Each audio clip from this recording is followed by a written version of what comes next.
평강의 하나님이라는 제목으로 우리 말씀을 묵상하도록 하겠습니다. 자, 여기 18절 말씀, 19절, 18절, 19절에 보면 이제 마지막 권면이 우리를 위하여 기도하라 이렇게 이야기를 하고 있습니다. 우리를 위하여 기도하라. 우리는 누굽니까?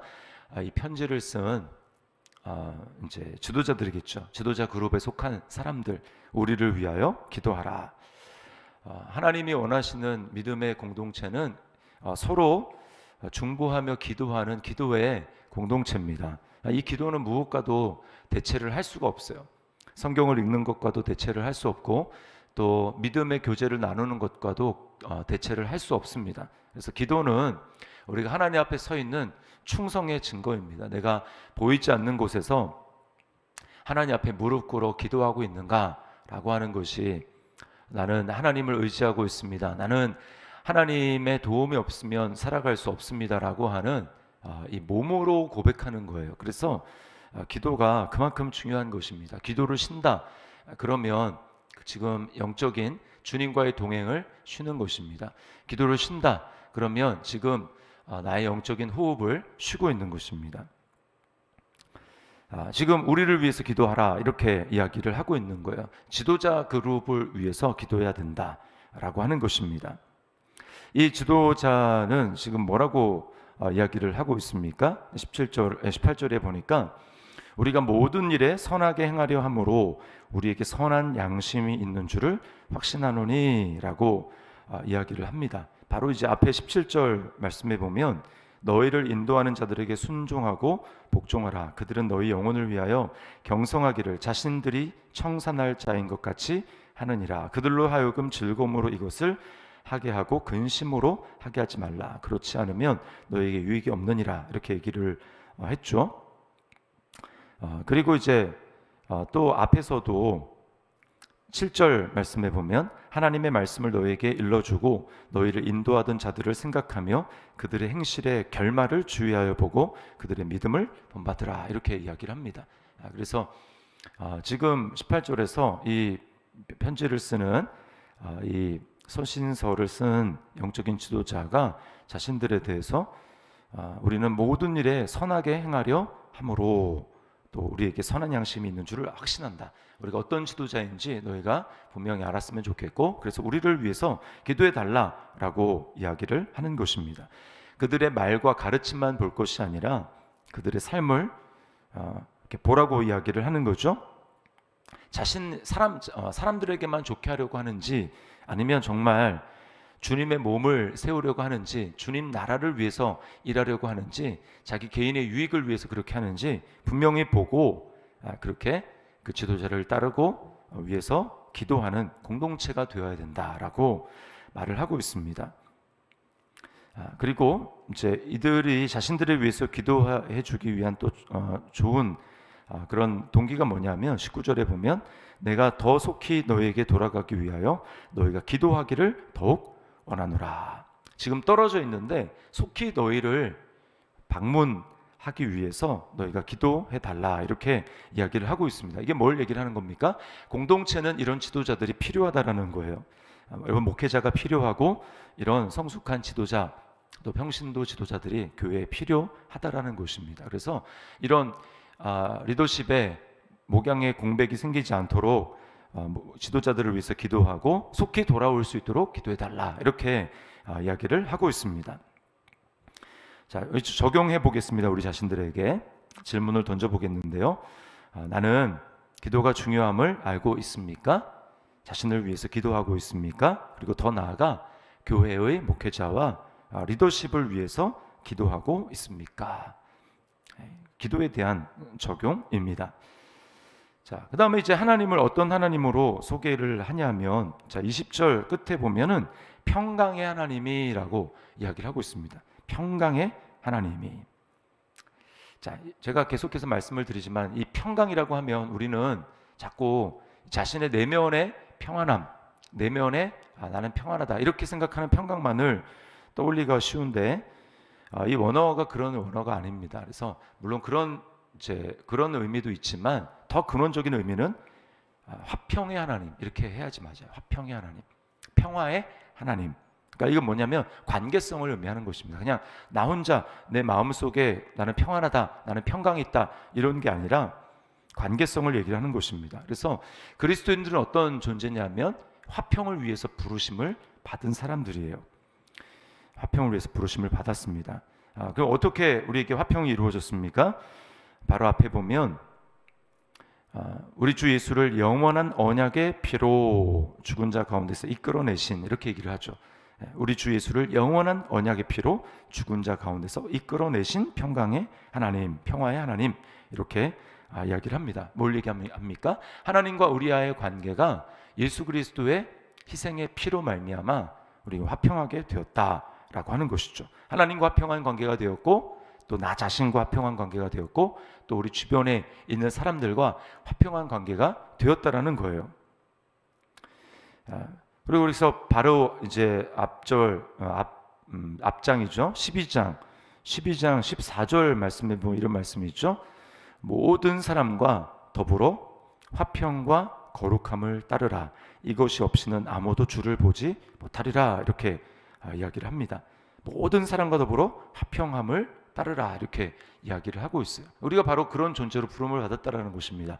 내가 예수님을 믿었고 하나님과 화평해졌다라고 하면 그 화평이 하나님과 나 사이에서 내 마음이 편안해, 이렇게만 끝나는 것이 아니라 뭐라는 거예요? 모든 사람과 더불어 화평함을 따르라, 이렇게 말씀하고 있습니다. 이게 그리스도인의 정체성이에요. 그리스도인은 화평함을 얻은 사람이고 또 화평함을 계속해서 추구하는 사람입니다. 그래서 팔복에 예수님이 산상수훈에서 팔복에 뭐라고 말씀합니까? 화평하게 하는 자는 복이 있나니 그들이 하나님의 아들이라 일컬음을 받을 것이며, 이렇게 이야기를 해요.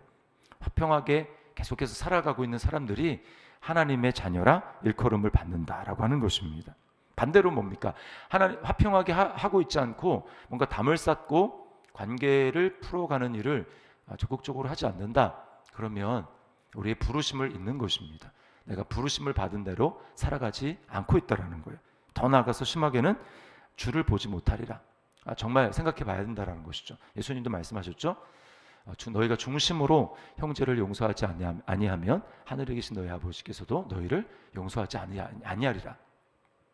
우리는 화평으로 부르심을 받은 사람들이에요. 자, 화평인데 두 가지의 화평에 특별히 힘써야 됩니다. 첫 번째는 공동체의 하나됨이에요. 공동체 하나됨. 사탄이 하는 일은 계속해서 분열하고 나누어지고 몸을 나눈 일을 하게 되는 것입니다. 무슨 일을 하더라도 그 일을 하는 거예요. 그러나 성령님이 하시는 일은 무엇입니까? 성령의 하나 되게 하신 것을 힘써 지키라, 이렇게 말씀을 하죠. 성령님이 하는 것은 계속해서 용서하고 화해하게 만들고, 그래서 하나 되게 만드는 것입니다. 화평을 이룰 수 있는 방법은 오직 십자가예요. 예수님이 십자가를 지고 자신이 못 박힘으로 말미암아 자신을 죽음에 내어줌으로 말미암아 하나님과 우리 사이가 그 벽이 무너졌고, 또 우리 주변에 그런 우리가 하나 되지 못했던 것들이 하나 될 수 있었다면 공동체 안에서도 마찬가지입니다. 다 자기를 주장하고 옳다라고 이야기를 하면 그 안에서는 하나됨이 이루어질 수 없습니다. 예수님을 본받아서 이번 주 암송 구절이 자기를 부인하고 날마다 자기 십자가를 지고 주님을 따라가는 거잖아요. 그게 자기를 죽이는 겁니다. 자기를 십자가에 못 박고 나아갈 때 그 안에서 하나됨이 있는 거예요. 자기 희생, 자기 부인, 자기 십자가를 지는 일이 없이 공동체는 하나가 될 수 없습니다. 공동체 하나됨을 위해서 우리가 힘써야 되고요. 그 다음에 또 하나는 복음 전파의 사명입니다. 아직도 하나님과 하나됨을 이루지 못하고 하나님과 화평함을 이루지 못한 그런 관계 가운데 있는 사람들에게 복음을 전해줘야 돼요. 예수님이 바로 당신을 위해서 죽으셨다. 이것 복음을 전해야 하는 것입니다. 이게 화평케 하는 복음이죠. 우리는 이 복음을 전하기 위해서, 소통하기 위해서 기도하고 힘써야 됩니다. 무슨 전도 시즌에만 그렇게 하는 것이 아니라 평상시에 우리 주변에 믿지 않는 사람들을 위해서 계속해서 마음에 그들을 담고, 우리 교회 안에서 있을 수도 있어요. 교회 안에서도 그런 사람들을 마음에 담고 위해서 기도하고 어떻게든 복음을 전하고 소통하도록 힘써야 된다는 것입니다. 자, 적용입니다. 그리스도로 말미암아 나는 하나님과 화평한 관계가 되었습니까? 공동체 하나됨을 위해서 또 복음 증거를 위해서 어떻게 하나님께 순종하겠습니까? 우리 자신에게 적용하고 질문해 봤으면 좋겠습니다.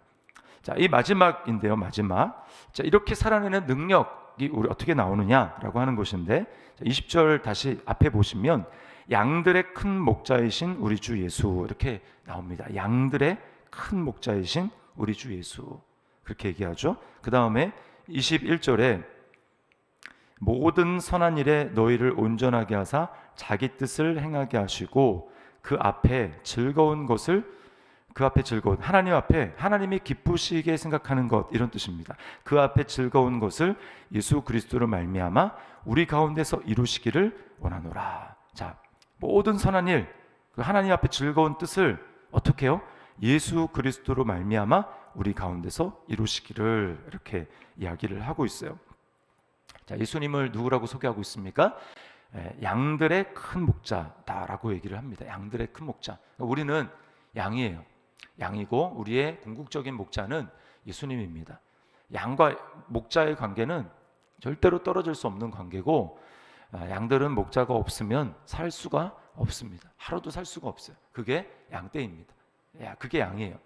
그러니까 우리에게 적용해 봤을 때 우리는 매일매일 예수님을 기억하고 내가 신앙생활하는 목적이 무엇인가?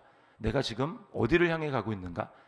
내가 지금 무엇을 향해 가고 있는가? 라고 하는 것을 했을 때 바로 우리는 예수님을 떠올려야 됩니다. 예수님을 떠올리고 목자이신 예수님을 따라가야 되는 거지.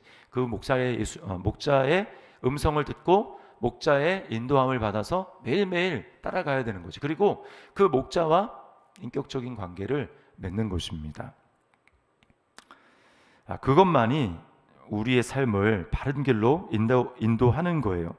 시편 말씀에 보면 다윗이 자신의 목자를 여호와라고 그렇게 고백하면서 뭐라고 이야기합니까? 내 영혼을 소생시키시고 자기 이름을 위하여 의의 길로 인도하시는다. 그 의의 길은 옳은 길이라는 것, 마땅히 가야 될 그 길로 하나님이 인도하신다라는 것이죠.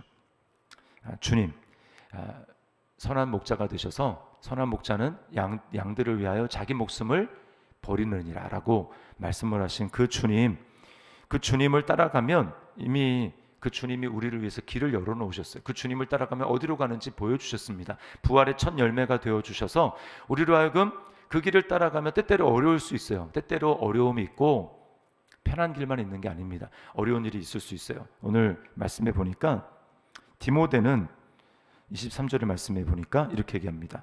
우리 형제 디모데가 노인 것을 너희가 알라 이렇게 얘기를 하죠. 그 말은 뭡니까? 디모데가 복음을 전하고 예수님을 따라가는 그 일을 하다가 감옥에 갇혔다라는 거죠. 그러다가 이제 노임을 받았다고 이야기를 합니다. 바울 사도만 감옥에 갇힌 것이 아니라 바울 사도의 권면을 디모데가 받아들였던 것 같아요.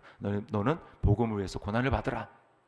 나를 부끄러워하지 않고 복음을 위해서 고난을 받으라 라고 이야기를 한 것을 받아들여서 디모데가 그렇게 살았던 것 같아요. 그래서 디모데가 감옥에 갇혔습니다.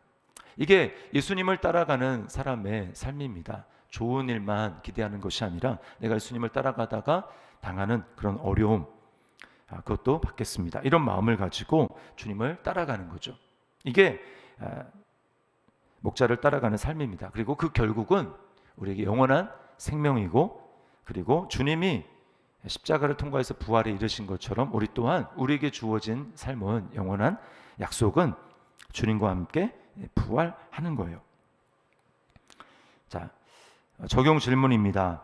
오늘도 내가 가야 할 길은 주님의 발자취를, 주님의 뒤를 따라가는 것임을 확신하고 있습니까? 그리고 주님을 따라가고 있습니까? 나는 주님을 따라가고 있습니까? 아니면 무엇을 따라가고 있습니까? 라고 하는 것입니다.